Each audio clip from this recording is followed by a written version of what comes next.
Salut tout le monde et bienvenue dans cette nouvelle vidéo qui sera un petit point lecture où j'ai 4 lectures assez éclectiques à vous présenter. On va commencer tout de suite sans plus tarder, sinon la vidéo va durer trop longtemps. Et je vais commencer par vous présenter un livre que j'ai lu en lecture commune avec Gwen, du notebook de Gwen. Lors de notre passage à Brest où nous avons flâné dans les librairies, on a jeté notre dévolu sur un livre qu'on a donc acheté chacune en VO. Et c'est Daisy Jones and the Six de Taylor Jenkins Reid. Donc un livre en anglais bien entendu. C'est l'autrice des 7 maris d'Evelyn Hugo, qui est un best-seller international. Et celui-là avait aussi d'excellents retours. Gwen était très curieuse de découvrir ce dont il s'agissait. Et donc nous nous sommes lancés dans une lecture commune de ce livre. Une forme très particulière, il est présenté intégralement sous forme d'interview, mais on a quand même réussi à rentrer dedans à partir du moment où on a cessé de faire un découpage de lecture commune. À partir du moment où on s'est laissé aller sur des rails, c'est parti tout seul. Alors pour Gwen, c'est pas la lecture du siècle, pour moi non plus, mais ça a quand même été une très bonne lecture parce que j'ai ressenti des émotions un peu inédites et il y a de très belles choses à l'intérieur. Je vais vous en dire un peu plus. On est avec un groupe qui s'appelle The Six, qui est mené par le très charmant Billy, qui commence à constituer son petit groupe The Six dans les années 70. On est donc au plus fort de ce qu'on faisait au niveau du rock, de la pop à cette époque-là.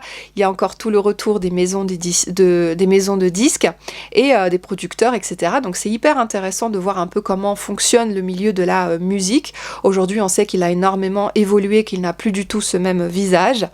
Et le groupe The Six vont croiser le chemin de Daisy Jones, qui est une jeune femme qui a tout dans la vie, mais qui est un peu malheureuse. Elle n'a pas vraiment eu l'amour de sa famille, l'attention qu'elle désirait avoir.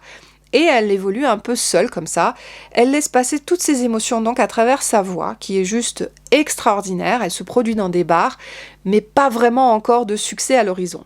Ce n'est que lorsqu'elle va rencontrer la voix de Billy que la petite étoile va monter et ça va devenir une supernova. Vous allez donc assister à la création de Daisy Jones and the Six.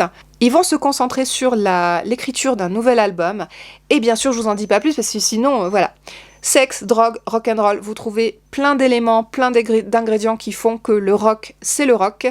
Et Daisy Jones n'échappe pas à la règle. Vous allez voir à quel point ce personnage est très problématique au sein du groupe, même si vous allez peut-être vous prendre d'empathie avec elle. Moi, c'était le cas. J'ai beaucoup apprécié ce personnage. Je me suis un petit peu reconnue dedans. J'étais en empathie avec ce qui lui arrivait. Et aussi ce qui arrivait à Billy dans l'histoire. Les autres membres du groupe sont un tout petit peu plus en arrière, mais ça vous permet aussi de voir comment un groupe de musique fonctionne, en tout cas celui-là, la façon d'écrire, de composer. La force de l'autrice, c'est vraiment de nous retranscrire, même dans un livre qui est présenté sous forme d'interview, qui pourtant a une forme froide, de faire véhiculer énormément d'émotions. Et c'est lorsque les deux voix de nos protagonistes se rencontrent que j'ai eu le plus d'émotions. Lorsque Taylor Jenkins Reid arrive à mettre plein de mots sur l'intensité, les émotions, le vécu, tout ce qui peut passer par la tête de ces personnes qui chantent en même temps. Là, j'ai beaucoup aimé et j'ai trouvé que c'était une vraie force que d'arriver à décrire toutes ces émotions aussi bien que le faisait Taylor Jenkins Reid. Donc ces moments-là, je les ai adorés. D'ailleurs, à la fin du livre, vous avez aussi des paroles de toutes les chansons qui sont écrites et mentionnées dans ce livre. Donc ça peut être l'occasion pour vous d'aller pousser un petit peu la chansonnette et de mettre une musique sur ces paroles. Pourquoi pas, si ça vous chante. En tout cas, dans ce livre, il y a eu beaucoup de surprises. Et j'ai envie de dire, c'est un livre un peu feel good puisque ça se termine bien. Bien entendu, je ne vais pas vous dire comment ça se termine, mais ça se termine bien. Je le mets plutôt dans la catégorie feel good, même si, eh bien, il y a des moments très dark, très sombres qui vont traverser la vie de nos personnages, que ce soit Billy ou d'autres personnages, personne ne va y échapper. Donc c'est plutôt bien fait, on a vraiment l'impression d'être avec un groupe de musique qui a réellement existé, or c'est pas le cas. Et je pense que c'est là toute la force de Taylor Jenkins Reid dans ce roman, que je vous conseille de lire, même si vous avez un niveau d'anglais moyen. C'est passé crème et vraiment j'ai pas sorti mon dictionnaire une seule fois. C'était hyper bien, c'était vraiment une bonne lecture. C'est pas la lecture du siècle, c'est pas un coup de cœur, mais sincèrement, il m'a fait passer des émotions et si vous aimez, si vous êtes curieux de découvrir cette histoire, franchement lancez-vous, ça sera peut-être un coup de cœur pour vous. Maintenant on va enchaîner avec un livre qui n'a rien à voir puisqu'il s'agit de Succube de Clara Lecor, le tome 1 aux éditions de L'Opportun. Alors ce livre-là, je l'ai beaucoup aimé parce que j'avais envie de romance, j'avais envie de beat lit, j'avais envie de quelque chose de très simple, avec une écriture pas prise de tête. Et franchement, j'ai été servie. Clara Lecor a une écriture très agréable, très soignée, mine de rien. Et on est dans un univers de la beat lit avec des démons, ce qu'on appelle des succubes. En particulier l'une d'entre elles qui au départ est humaine et qui malheureusement va se faire aspirer sa force vitale par une succube qui a passé le plan, qui est passé du côté des humains et qui a commencé à, tu vois, sucer le prana des gens un peu pris au hasard. Et donc cette jeune femme va passer de l'autre côté du voile, elle va être recrutée en tant que succube et elle va apprendre à découvrir sa nouvelle identité, ses nouveaux pouvoirs, et un peu malgré elle, parce qu'elle, elle a vraiment pas envie de rester là, quoi. De là, il va s'en suivre beaucoup de péripéties presque, il y a un vrai côté diplomatique. Vous allez découvrir des enjeux qui dépassent un petit peu notre héroïne, qui se fait prénommer Eden dans cet autre monde de démons. Elle va croiser aussi la route de quelques charmants démons. Et donc voilà, je vous laisse imaginer ce qui va se passer. Il n'y a pas encore trop d'histoires d'amour ni de sexe, ça prend vraiment son temps. Et ça, j'ai bien aimé. Donc apparemment, dans le tome 2, dont j'ai déjà fait l'acquisition, je vais être servie. Et j'ai hâte de voir le dénouement de cette duologie avant de tout oublier du tome 1. Il faut absolument que je lise le tome 2, ce sera chose faite en décembre. En tout cas, c'était une excellente lecture. Je vous le conseille si vous êtes amateur de la littérature un peu beat lit, de la romance en particulier. C'était vraiment une chouette lecture et ça change de toutes les romances avec plein de clichés. Vous savez que je lis très très peu de romances parce que j'y trouve énormément de choses vues et revues, des clichés, des choses très dérangeantes. Et dans celui-là, vraiment, il y a aucun sujet qui soit problématique, malgré le fait qu'on soit avec des démons en fait. Cette jeune femme, Eden, elle a vraiment une très belle moralité. J'apprécie beaucoup son personnage et j'ai hâte de la retrouver dans le tome 2. Donc celui-là aussi, je vous le conseille si vous avez besoin d'une lecture doudou ou si vous avez besoin tout simplement de romance avant les fêtes. La lecture suivante, il s'agit des histoires extraordinaires d'Edgar Allan Poe que j'ai ici dans cette magnifique bibliothèque du collectionneur qui est une toute petite maison d'édition absolument incroyable. Après une préface écrite par Charles Baudelaire qui est poignante, qui est émouvante, où mais j'étais encore une fois de plus sidérée par l'écriture de Charles Baudelaire. Il n'y en a pas deux comme ça. Et dans les histoires extraordinaires d'Edgar Allan Poe, en revanche, je n'ai pas trouvé mon lot d'émotions, en tout cas dans une grande première moitié de ces nouvelles. Notamment dans le double assassinat de la rue Morgue, oui Morgue c'est ça, je n'ai pas trouvé d'émotion, il est question d'un crime sordide qui va être résolu un petit peu à la manière d'un Sherlock Holmes. Mais par contre, vous voyez tout le génie d'Edgar Allan Poe, notamment dans La Lettre volée ou encore dans Le Scarabée d'or, vous voyez tout le génie d'Edgar Allan Poe, mais pas forcément les émotions. Émotions que j'ai retrouvées uniquement passer la moitié du recueil dans L'aventure sans pareil d'un certain Hans Pfaall en particulier, qui est une nouvelle dans laquelle un homme va prendre une montgolfière, partir avec son chat et essayer d'aller au plus haut, essayer d'atteindre la lune. Alors vous imaginez ce qui va lui arriver. C'est un livre sur la peur de la mort, sur la découverte de l'inconnu, la quête scientifique. Edgar Allan Poe, ne l'oublions pas, était un scientifique à l'origine. Il était très doué pour les sciences. C'était un génie des mots, mais c'était aussi un génie des sciences. Et ça se ressent dans cet ouvrage.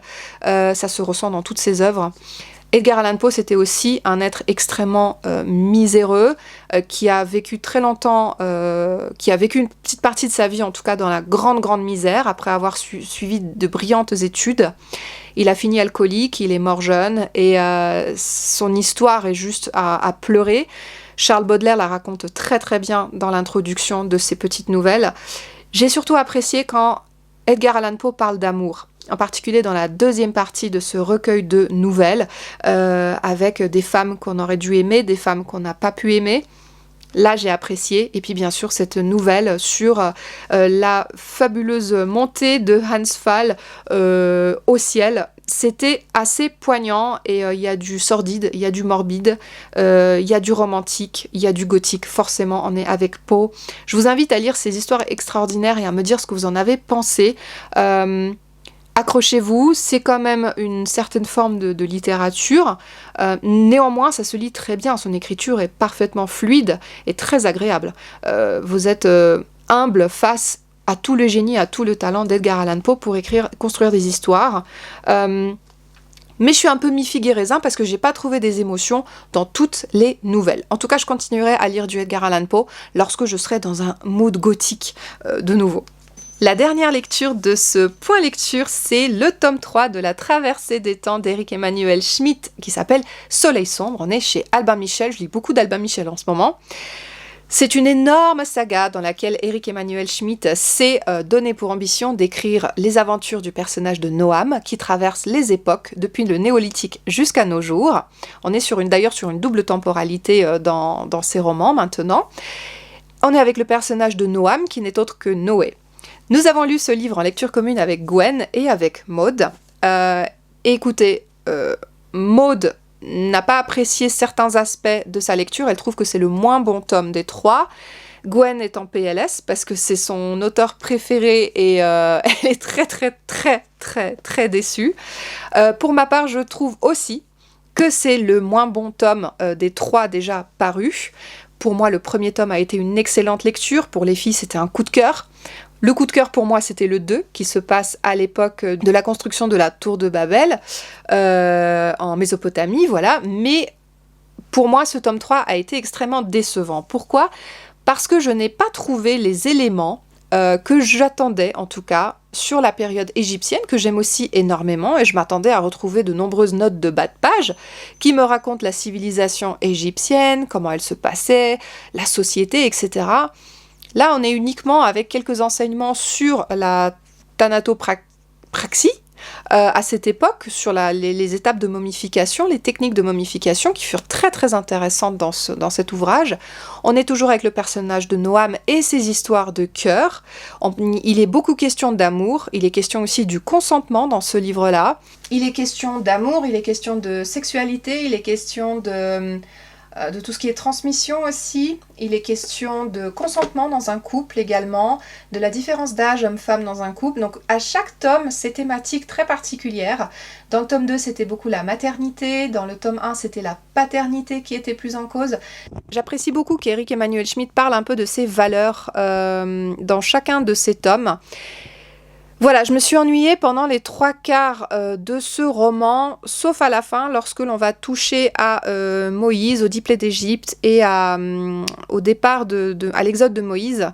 Là, j'ai trouvé mon compte, j'ai retrouvé des notes de bas de page, énormément de références sur le judaïsme que j'ignorais, et je me suis reconnue effectivement de nouveau dans ces ouvrages. Donc j'attends de voir le prochain, ce qu'il va donner, mais pour moi, ce tome 3 a réellement été une déception par rapport aux 2 précédents tomes qui ont été d'excellentes lecture. Voilà, j'ai trouvé mon compte que vers la fin de ce roman, ça rattrape pas tout. J'ai beaucoup aimé le dénouement quand même, la manière dont ça se termine, qui est assez audacieuse.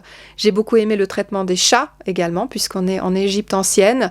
Mais j'attends beaucoup du tome 4. J'espère qu'il ne va pas me décevoir.